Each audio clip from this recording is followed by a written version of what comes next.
أعوذ بالله من الشيطان الرجيم بسم الله الرحمن الرحيم.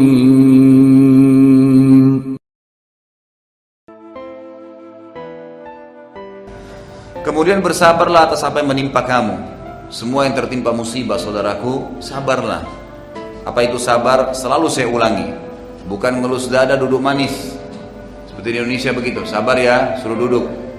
Salah, ya kan gitu. Tapi sabar definisinya adalah menerima takdir Allah, kemudian ikhtiar mencari jalan keluar. Contoh, Bapak Ibu bangun pagi, flu. Yang paling pertama, sabar. Apa itu sabar? Terima dulu takdirnya Allah. Allah sudah uji saya dengan penyakit. Karena biar kita ngamuk-ngamuk, penyakitnya tetap sudah ada, gitu kan?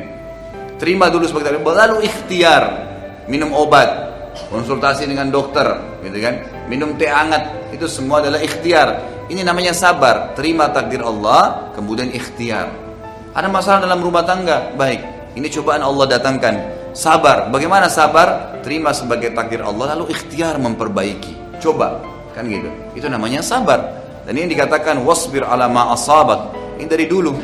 Ibnu Abbas radhiyallahu anhu berkata, subhanallah, baru semalam saya dapat posting gitu kan, dari satu teman waktu di WhatsApp itu, kalimat yang luar biasa gitu. Dia mengatakan, ya, pada saat kau sedang keluhkan permasalahanmu dengan Allah, waktu musibah datang, mungkin kau menangis, tapi kau masih bisa tidur. Sementara Allah Tuhanmu menyelesaikan permasalahanmu pada saat kau keluhkan dengannya tanpa dia tidur. Kamu sedang tidur, Allah selesaikan permasalahanmu dengan cara dia yang kalau kamu tahu bagaimana Allah selesaikan urusanmu, kau akan menangis karena senang, gitu kan? Allah SWT tidak biarkan diselesaikan oleh Allah Azza wa Jalla, tapi dengan caranya Allah, dengan caranya Allah SWT. Mungkin kita berharap cepat, tapi Allah tundain 3-4 hari kemudian, sebulan kemudian. Allah kita ingin dengan cara A selesai, ternyata tidak, Allah selesaikan dengan cara Z. Allah lebih tahu. Dan umumnya kalau Allah ujikan seorang hamba musibah, maka berarti Allah akan angkat derajatnya dan mengampuni dosanya. Serta kadang-kadang subhanallah, ini sering saya bahasakan, kalau anda sedang menghadapi musibah, makin berat cobaan datang, maka pastikan anda orang paling kuat, lebih kuat imannya.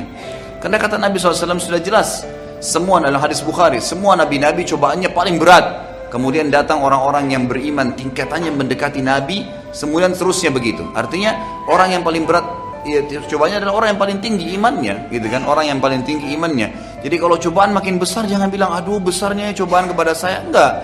Alhamdulillah, berarti saya orang dekat dengan Allah Subhanahu Wa Taala. Karena ada kadang-kadang Bapak Ibu sekalian, ini ulama tekankan ya, ada derajat di surga kita nggak bisa dapat kecuali dengan 100 tahun sholat malam, dengan 100 tahun sedekah, bakti dengan orang tua, haji mungkin 1000 kali. Kita nggak bisa. Umur kita cuma 60 misalnya, sholat tahajudnya harus 100 tahun.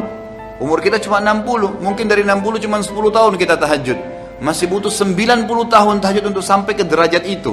Fasilitas itu di surga, dari dayang-dayangnya, dari istananya, dari fasilitasnya semua. Tapi Allah mau kita sampai di situ. Bagaimana caranya?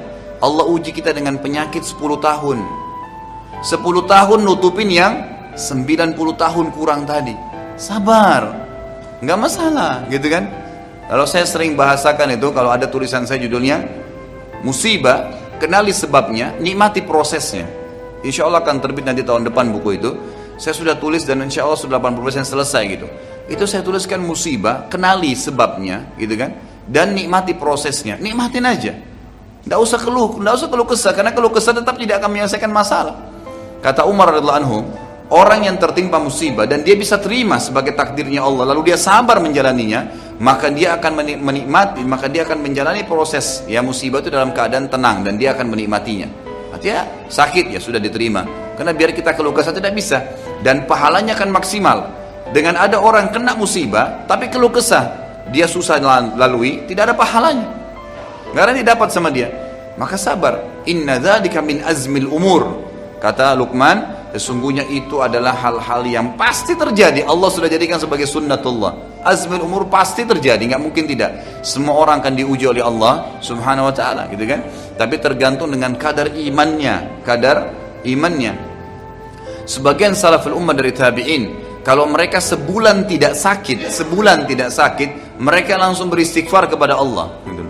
Kalau nggak sakit gitu, Sampai ada di antara mereka kadang-kadang kalau jalan kesentuh kakinya batu, beristighfar kepada Allah dan mengatakan alhamdulillah, Allah sudah membersihkan dengan ini dosa saya.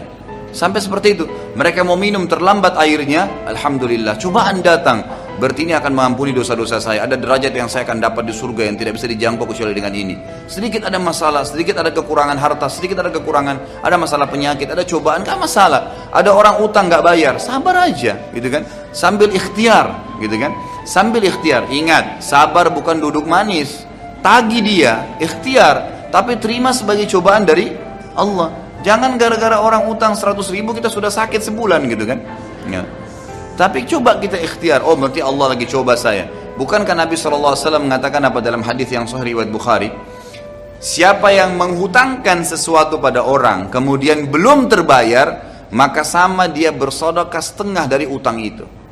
Kalau ada pernah ibu-ibu saya sampaikan sampai nangis gitu, Ustaz, ternyata saya baru tahu ya, 10 tahun saya pernah utangkan uang orang gitu kan, belum dibayar-bayar Ustaz. Ya sama 10 tahun kalau saya bahasakan dengan bahasa saya, setiap hari 10 juta waktu itu utangnya, sama dengan ibu tiap hari infak 5 juta selama 10 tahun. Berapa banyak pahala yang didapatin gitu. Makanya fahami dengan ilmu, maka kita akan bisa melalui kehidupan ini gitu. Itu pasti dari azmul umur. Tidak ada yang sia-sia dalam Islam, tidak ada yang sia-sia di dalam Islam. Jadi sabarlah, ya. Wasbir ala ma asabak. Sabar. Ibnu Abbas berkata radhiyallahu anhuma, dalam statement sabar ini, beliau mengatakan yang saya dapat posting semalam ya. Kalau seandainya, kata beliau, kalau seandainya langit ini rubuh, gitu kan, menimpa bumi, maka pasti Allah akan berikan jalan keluar kepada orang-orang yang bertakwa dan sabar.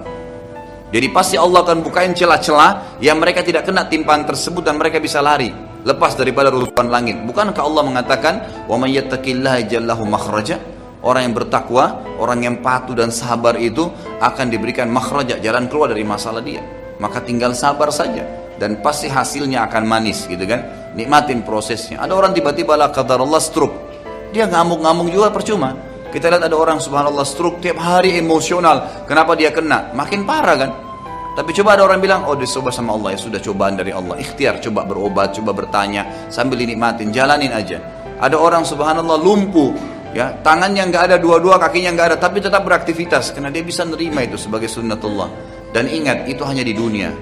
Setelah di akhirat nanti, orang yang lumpuh di dunia, orang yang patah tangannya, orang yang buta matanya, kembali semua sempurna di akhirat dan dia akan mendapatkan yang terbaik dari apa yang telah dicobakan kepada dia. Jadi sabar, gitu kan? Sabar, insya Allah akan ada, pasti ada titik temunya. Yakin Allah bersama kita.